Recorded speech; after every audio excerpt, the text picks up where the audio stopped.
Diyos, God let us all thank the Lord for surviving this week again, and let's continue to praise the Lord through this song.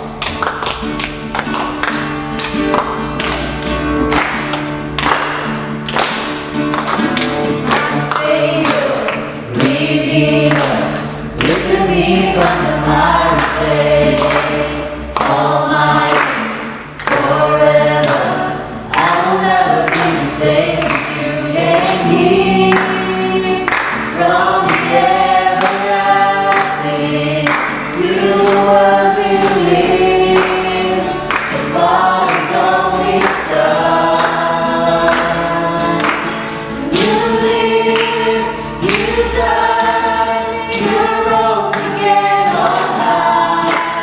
You opened the way for the world to live again. Hallelujah, for all you've done. My Savior, Redeemer, look to me from the mighty clay, Almighty, forever. I will never be the same as you came here from the everlasting to the world we live. The Father's only Son. You live, you died, you rose again on high. You opened the way for the world to live again. Hallelujah. You died, you rose again on high. You opened the way for the world to live again. Hallelujah, for all you've done. Hallelujah, for all you've done. Let's give a clap. Yes, oh God, we praise your name, oh Lord. Thank you, oh God, for all the things you've done in our life, oh God. We thank you, oh God, for your amazing love na ang huminga si ka lang, oh God. At aking yan, oh God, oh God.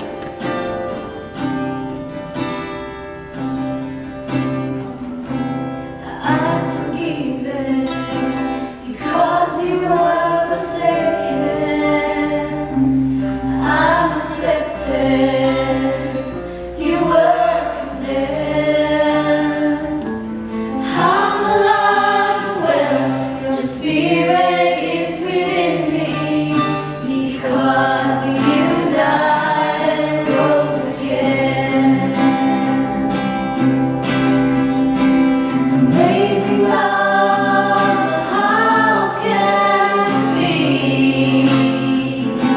that you, my King, would die for me? Amazing love, I know it's true, and it's my joy to honor you in all I do. I honor you. I'm forgiven because you were forsaken. I'm accepted. You were condemned. I'm alive and well. Your spirit is within me because you died and rose again. Amazing love, how can it be? That you, my King, would die for me? Amazing love, I know it's true. It's my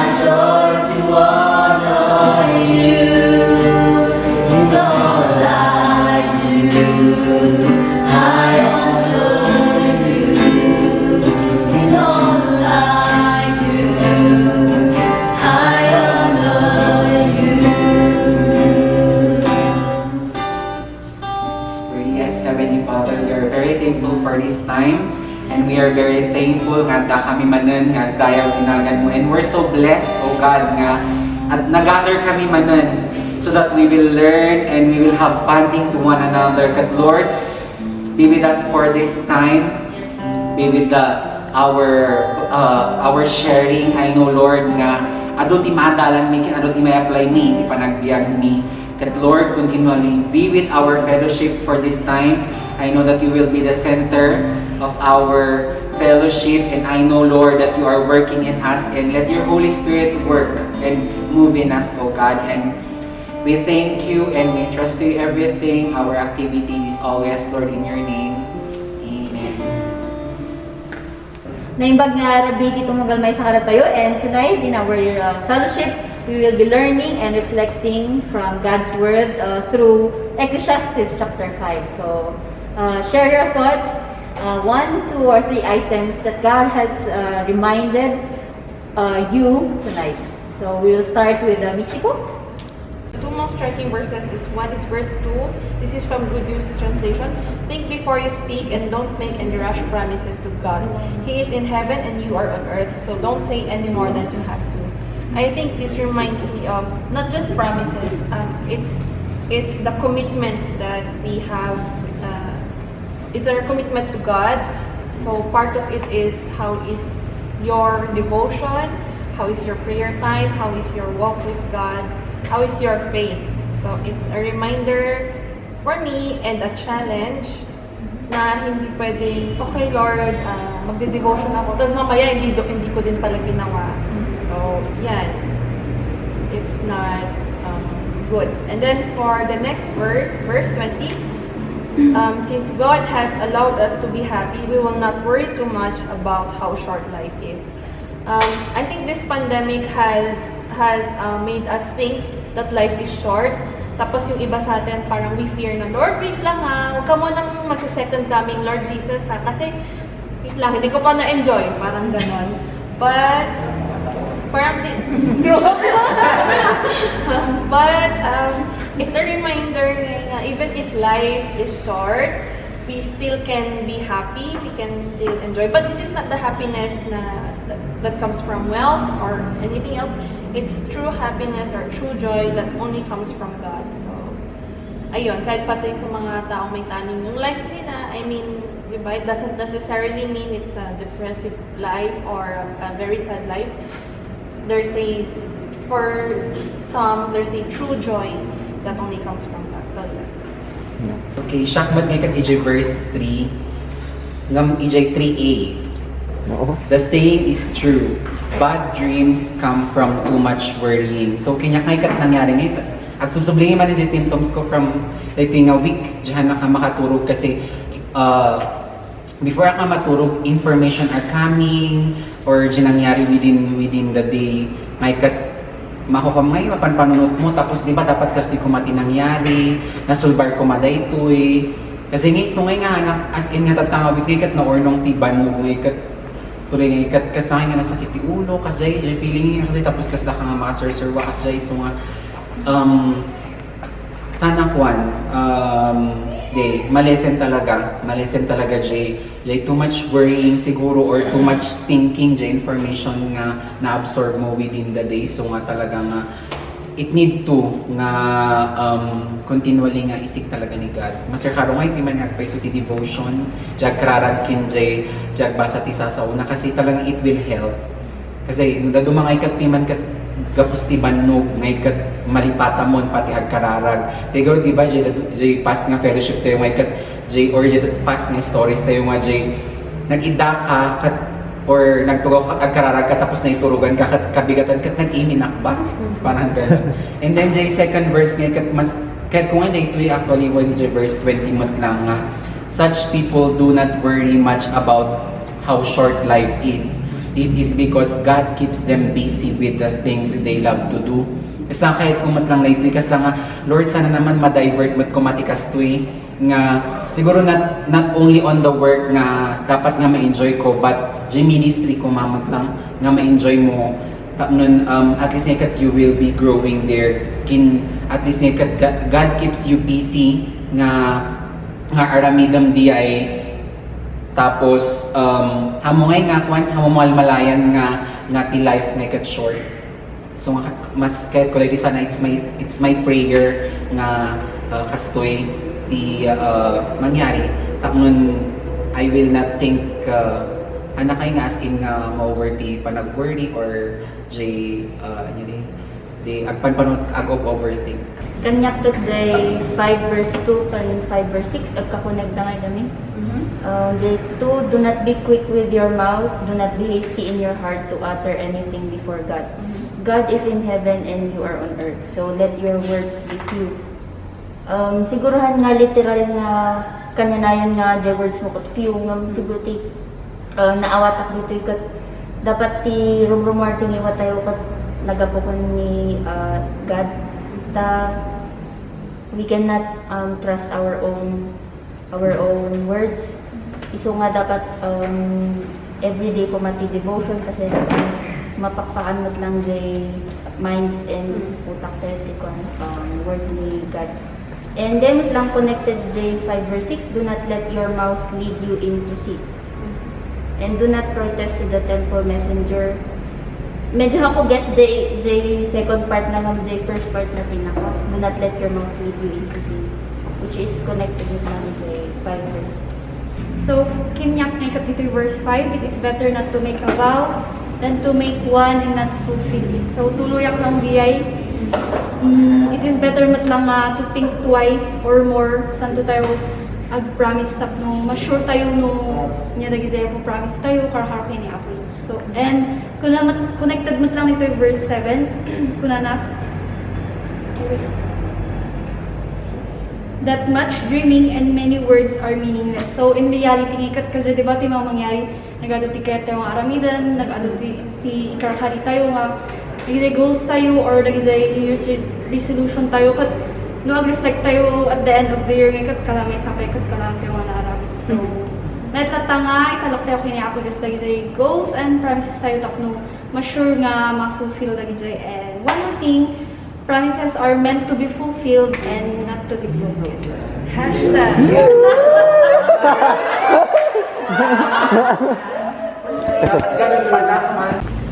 If you see the poor oppressed in a district and the justice and rights denied, do not be surprised at such things. For one official is eyed by a higher one, and over them both are others higher still. Para kanya, it reflects on me, why are we so surprised when we hear news of injustice and hardship in the world? Para kanya, it has always been there since the beginning. It's just human nature for us to be violent and to be selfish, and this is just a manifestation of our human nature. But it's acknowledged, para kanya, it is acknowledged already here. It says, do not be surprised at such things. For one official is eyed by a higher one, which means that the person committing this probably is doing this because he was told by another person to do this. And over them both are others higher still. So it shows that it goes back kasi to the concept of nothing new under the sun. Dito yung gawing verse is part of a section. In some Bibles, naka-section dito is the vanity of wealth and honor. But it shows the vanity of everything that's happening under the sun, which actually in Ecclesiastes kat halos di buong mga Ecclesiastes kat and everything is under the sun because so para kanang is like it's just there, and unfortunately that's the reality we have to accept. And so it's clearly saying like, why are you so surprised? Palubos niya nga mangyari dito palubos na nga mangyari, nakita now, what did you learn, what did you take away from that, and how are you going to act on that? Kasi di pa nag-awat ko A very striking verses kinya is 19 to 20 siguro refugee season nga panpamunutok mo for where I am right now. Everyone also to whom God has given wealth and possessions and power to enjoy them and to accept his lot and rejoice in his toil, this is the gift of God. For he will not much remember the days of his life because God keeps him occupied with joy in his heart. So nga dito timisa nga napalagip niya na timely nga one of my train ko nga doktora kat nagbigla nga nag-message kat na I dreamt of you last night kat I saw you very tired kat napangunot ko muna paiso niya kasi nga ang kung akinit kita tibay engineer na I didn't admit that I'm really tired. Kat bakit niya na honestly I am tired. But thank God na inusarda ka nga na palagi kinyak na I have to see myself that I'm really tired. Kat ito na ipalagip na ako nagpaiso kaya nga nag-adotar aramidan tayo para tiyapo. We do things for our family, we do things for the things nga mamararamid or trabaho tayo. Yung day element of jingin, enjoy mo ba? Do you still have the time to have a break and enjoy it? So, tata, day din ay palagip nga yung nagpaiso. We have to be occupied with God and enjoy tayo. Ngayon kasi nga mabuhaw niya aramidan tayo. Kasi tinay palagip kinyak tatamat lang. Na-affirm actually dito eh. But God is speaking to me until today nga part na rito eh. I have to enjoy mo dagiti benefits na dagiti mararamid. Nakapila man ang taramid for this coming months. And I will be juggling with studies, with webinars, with the community church, with my, even with some of the things I have to do with my family. So mga diet sagsagana ako, I'm bracing myself. I have to find that joy na aramidot na ito inted niya produce gawin na ito ng aramidot. So I'm going back to that. Tapos ngayon nga day tired. So matatay din na iba na-release ko day may isang atrilin ko nga doktora. At kung nanabiman nga, kuya, we're just praying for you. Nada kami dito eh. Kat so dito may isang naipalagip niya na kung ano. So we have to go back to the joy that God has given. Like our salvation, naisalakan pa nga go back to the time na naisalakan ka, nalik na. Diba? Kat nuhan to yung share na evangelize, mamismo niya din ngarik na. Na api nga preso, naliknak na ganda nasa pati na Kristiyano nga begkat, di ka kalbakpat saan. So that kind of joy kumaman nagsubdi di aramin ng tao. So Jay Kinyak is striking for this chapter. Also joining you with this youth. Shakmat Day verse 4, diba chapter 5? Verse 4 pa na when you vow to God, do not delay paying it, for He has no pleasure in fools. Pay what you vow. So, ito yung biblical yan, yararami ito.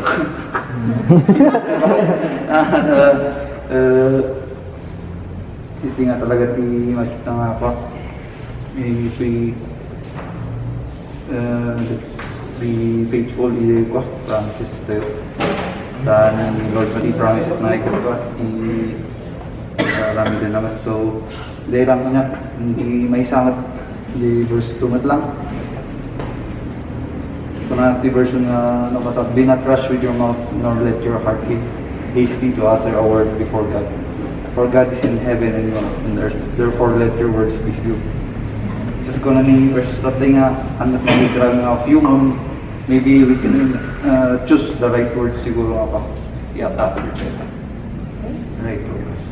Verse 1. Be careful about going to the temple. It is better to go there to learn than to offer sacrifices, as foolish people do. People who don't know right from wrong. So for me, this is a reminder na the question nga nag-pop up in mind ko nga, why do you go to church? So, oftentimes, things nga double nga routinary nga ikapapan, they lose their essence, mawawan dyan meaning na. So, bantayan tayo dito, bagi tayo baka we go to church just for the sake of attendance, or apapan tayo dyan church nga, sige, isacrifice ko dito nga time, yung napaka-enjoy with bitter heart, or the attention mo, is not on God. So, this is a reminder for me nga, when I go to church, I should be focused on learning the words nga ako Diyos. Tapos the second look at the verse 2 lang, think before you speak and don't make any rash promises to God. So yun nga, we make a lot of promises to God in exchange for blessings, di ba? But when blessings come, we forget. Katanya ba na nasa nga we are just human. Kasi na ako Diyos pinatulad tayo. So we must remember the promises nga in other tayo before, and ada pa mati chances nga ito nga ako Diyos for us to fulfill these promises. So yun, we should remember ano dagi jay in pagpaga tayo, aramidan tayo para ti ako. Cakpat day ko verse 5. Yeah, It is better not to promise anything than to promise something and not do it. Narigat siya ikarik-karingan pa siya may. Gano'n ka? Yung minsan, isulti ka sa mga pati ti Diptyo na nyari. Dati may pagpagati yung naglakat yung promise nung narigat yung marami din. Salamat lang ano ko at pang ito lagi. Ande, nung nag-promise sa akin God niya peso. Dapat talaga ipapati mo. So nga, di may isang ako kajekap, ang mas nyari. Aramidam na lang di mismo nga mga arami di nga banag. Kaysa di i-promise mo nga aramidam nga mga lang yung aramidam. So nga di ipapatingatan di best mo nga ako. Mang aramid di banag ano basta kasi. Kanday verse 12 rin. A man who works hard sleeps in peace. It is not important if he has little or much to eat, but rich person worries about his wealth. He cannot sleep. Dapat yung magpaso, sa mga rigan nga pati pa nag-effective, di matulog tayo magpaso ka tayo, di pag naragan tayo, tayo mamadanagan, ganyan ba, shucks, baka dati makawan nga dito yung balay. So, di pagtatapon, di bogyas, di na Boss Alex. Bayabat? Ay, bayabat.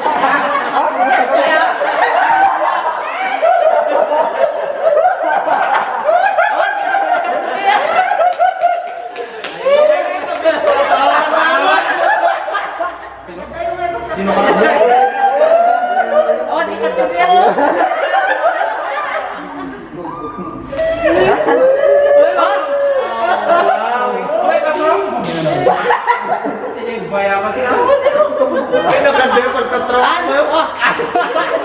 Cut!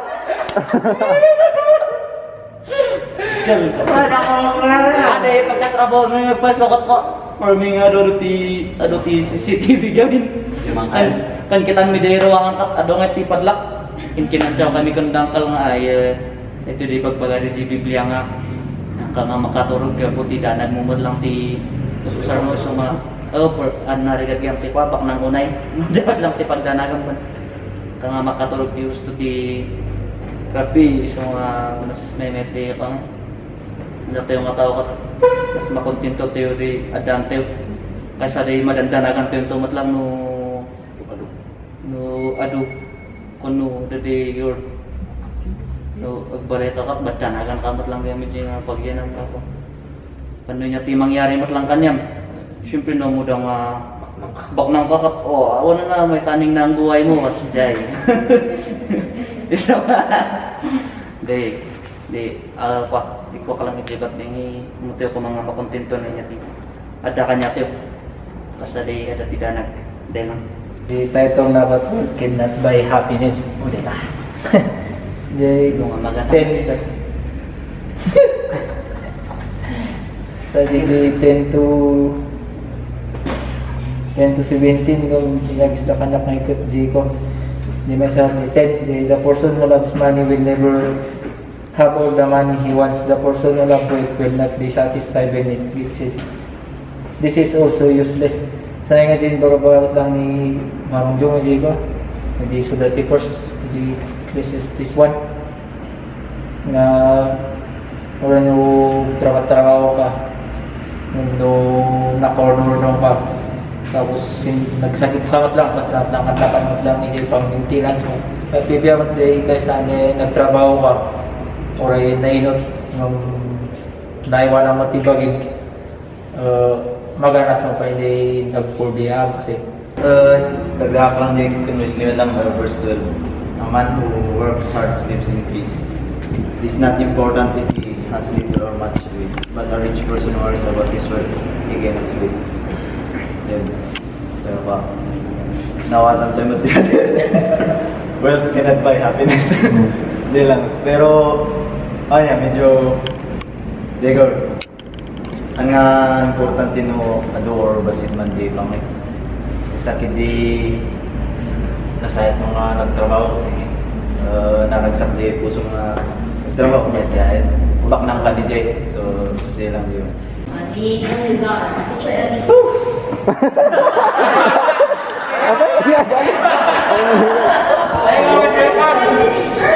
Baka hindi ka madingig. Kasi kanina mas stress ka na ito mo. Kalpo mo pa. Ang community assignment lang eh. Surprise. Ng pastikan mo estudyante, di ba? O pa nagpapasa sa ka nagbasa. The verse 4, if you make a promise to God, don't be slow to keep it. Actually, I'm very guilty. Kasi I made a vow to God, I made a promise nga sige baga ako. Kasi kunak na God, no ma-permanente ako dito nga school, I will do everything. Amo yun nga lagi jay umadagay priority nga itatayo kini God, no? Ma-fulfill nga promise. Like, I am very guilty, but I am trying to do the things nga yung promise ko kanya na. So nga I am very guilty. Kaya nga, nag-relate ako nga. Though I will not give all the details, nga mo yun din. Pagkakatagay kakadwa nga din trabaho nga. So nga, guilty. Guilty nga talaga. And also, verse 6, no, don't let your words cause you to sin. Since I am a teacher, o nagungot tayo, ano nga talaga naging words nga may baga tayo. Sakta talaga ako makontrol nga, tingiwat ko. Idi college up pa lang talaga ako makontrol ng iwat ko. Dapat ako nga mo nga napasaktak ka, no? For how many years? I think after 4 years or 3 years, ngayon baga na nga madmadida. Gapulang yung word nga na ibaga. So ngayon nga naman sangat pa, may madlianos sagatan tayo medyo rumarging iwat tayo bago tayo. So, kasi nagrigat na talaga. Dahil nga reflection ko, agasam almost 4 years, ngayon baga na nga, nasakitin ako na. But though, no 4 years di ay, nagsao kami, naayusan. So ngayon nga, kakaro kanya, madati napasakta. Ano kaya nga makaturo? Uray, one night lang nga ako nga nakasaw di tao nga di, talaga anak makaturo. So nga di, yung may share ko, guilty akan, nagrigat gaya mo kasi na. So ano minsan, may siguro nga, nagtatal na kaysa so. Very short lang na i-summarize tayo yung chapter 5, you know. In other versions, natigan ko nga version, yung summarize lang ito chapter 5 as fear God. We must fear God. And di pinakanunan na ijay, verse 1. Magbaga na ijay, para pa-remind na kilumugal may sa kalatero that obedience is better than sacrifice. So yes, when we come to the temple of God, are we doing it kabasta kay tag-adal or panumpal bilin lang? Mapupukang may kadatero Kristiyano jay fear, han nga jay panagbutam ng jay panaground ka ni Apo Dios. Because number 1, we become complacent. Pagbata nga, di bali, man nakaawat ni Apo Dios. Di ba? Tati kakasjay, so ay anak na makapantad ta jay church, anak magdunggog pa ta. Kasi gamin ng di bali, sacrifice ko to jay oras ko. Kasi nga ta, maawatan mo ni Apo Dios. Di ba? I know you've heard that many times and naibaga tayo at one point of our lives kasi nga, di bali man nakawat ni Apo Dios. Ngayon natin chapter 5, gawin nag-met ka reminder, titunggal may sa kada tayo that han kumay nga may ikat jay pa nagraon tayo, kunjay pa nag-fear tayo kani Apo Dios, knowing that yes, He blesses, but at the same time, He punishes. So haniso nang one-sided nga masyadong malambot, hindi naman siya yung super na hardcore nga pagkakamalikat baot nga dagos. So number 1 nga, reminder ka tayo dyan, that obedience is better than pagbatay nga, di ba? Sacrifice ko to oras ko. Secondly, naibaga tayo, almost amin kada tayo, that we have to be mindful of the promises, especially that we give God. And may dyan share ni Eleazar, all of us at one point of our lives, kat nag-promise tayo niya nga, Lord, itad mo daytoy itad ko. Dangay we barter and bargain with God. Nga, makalipat tayo. Ngayon, yung following verses, ibagbaga na nga, our dreams increase. But God is the one that we must fear. Agi-increase nga yung dreams na, for example, Lord, itad mo man kinyak daytoy nga gamit. For example, yung worth na yung gamit nga cellphone, kat 5,000. Katkasto ito ti aramidap. And madaan tayo. And then, ag-increase nga yung desire tayo, di ba? Ay, Lord, jikahan nangat nga to. Kat na ito mo rin nangat nga to.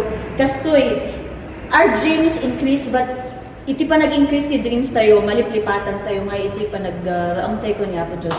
Iti pa nagserbi tayo kinkwana. So, our dreams increase, But God is the one that we must always fear. So kung matikap, kanayon tayo panpanutan. And then the last one, who among us here wouldn't want to get rich? Di ba? Nga, aduti kwarta tayo. Nag-med nga reminder dito yung last verses of about fearing God. Kung na, insulat ko tayo, blessed is a man whom God has blessed with wealth and does not hold on to it. Because it is God who keeps him occupied and gives joy in his heart. Most of the time, you know, when we are blessed financially, iso nga iti pag-iganan tayo, iso ti agbalin tayo nga hanga joy nga kaslangay nga iso iti agbalin tayo nga esteem, kaslangay nga medyo mato ti abaga tayo, amoy jacket na son, kaslangay nga iso iti confidence tayo, no umat-ado ti kwarta tayo. Kaslangan no dati nung basit ti kwarta, pat medyo agdudungog ka no medyo mat-ado ti kwarta, pat medyo mataas ang level ng ating mga chin. And we forget, ngamti ko na niya po Diyos, blessed is a man who is wealthy and yet ti joy na kat niya po Diyos. Hangay kung mga jay adaan tayo nga gamang kinabaknang ipag-iiganan tayo. No di kat niya po Diyos. Kat jay baga ni Jenner tatay niya nga jay nasunugan nga diyay. Ija tayo makita nga everything kat mapukaw. But God will always remain and He will always be God. Diba? You might have a car. Ngam once nga nabangga na ita car, awan ti insurance mo, awan ti pag-repair mo, mapukaw di siya. Our material things, the material things that we have, pwede silang mawala sa isang iglap. Pwedeng manakaw, masunog, and even our loved ones. Pwedeng magstay, pwede ring mawala. But ni Apo Dios kuma is isu-isu ti mangitad iti joy kada tayo. Tapno kasta ura anyaman ti mangyari ti panagbiag tayo, katadalat ta joy. Mayaman ka man, mahirap ka, sakto lang, may love life ka man o wala, no? There is still joy in you because that is God who is blessing you, not just the finances, but the joy. Adangay ti kapya iti puso kan panuot. So, chapter 5 is a great, nagpinasiso na nga chapter, it's a great reminder of us fearing and revering iti panagraon tayo kaniya po Dios in everything that we do with our finances, kan iti ayan iti concentration iti panagbiag tayo. There's nothing wrong in getting rich nung nagmedyo maganang. That is the man who is rich and yet ti joy na kathan nga di kinabaknan na nadikat niya po Dios. Kat di ko mati desire tayo. You know that our richness or net worth tayo tata kathan nga iso iti pagiginan tayo. You know, Jay Facebook kami I watch nga dagi Jay number 1 tata nga net worth kat jakin bagit ama so anji ka kasi ngay. Kat makikita tayo Jay net worth ngam ada ba ti joy nya? Anya ba ti pagiginan? Hindi tumunggal may sakada tayo. And that is niya po Diyos. Everything may come and go ng niya po Diyos kung may iso iti kanayon nga sentro, iti panagbiag iti tumunggal may sakada tayo. Even to this time of pandemic that we're all going through, God will see us through. So shall we all stand as we end in prayer? Agyaman kami, O Apo Dios, iti daytoy nga rabii. Surely, O God, your words are so powerful and they give meaning to our lives. Agyaman kami, O Dios, because each and every one of us, we have learned at least a thing or two, Lord God, from your words. Agyaman kami, han ka nga mabanbanog, kun mo ang umakada kami. Tatanga rabii, iti dawat kan kararag ni Lord, that we will not be complacent and very relaxed. Iti panagbiag mi, akas Kristiyano, that we will not be satisfied lang nga Kristiyano kami. No, di kat iti amin nga aramidan mi nang nangruna iti panagbiag mi, O God. Kat isi kakadi, iti ipang pangruna mi. Things may come and go, but Lord, you will always be Lord, and you are always there for each and every one of us. I pray, O God, nga nyaman iti pagdaldalanan, iti tumunggal may sakada kami financially, emotionally, physically, Lord God. kanayon mi nga laglagipon nga iti Dios nga pagsisilbian mi kat faithful isunay iti panagbiag mi kat handa kami nga baybayan. Anyaman dagiti dumaldalanan mi nga problema, Lord, sila lagip kami kadiken ka. Anyaman iti joy nga paglablabasan mi, Lord God, sila lagip kami lata kumanga iti daytoy nga ragsak ken rago kat nagapuken ka. Agyaman kami, Lord. We thank you for this opportunity, for this chance that we can still gather together and learn from each other through your words, Lord God. To you all the glory and honor belongs. In Jesus' name we pray. Amen. And amen. A blessed evening to each and every young people.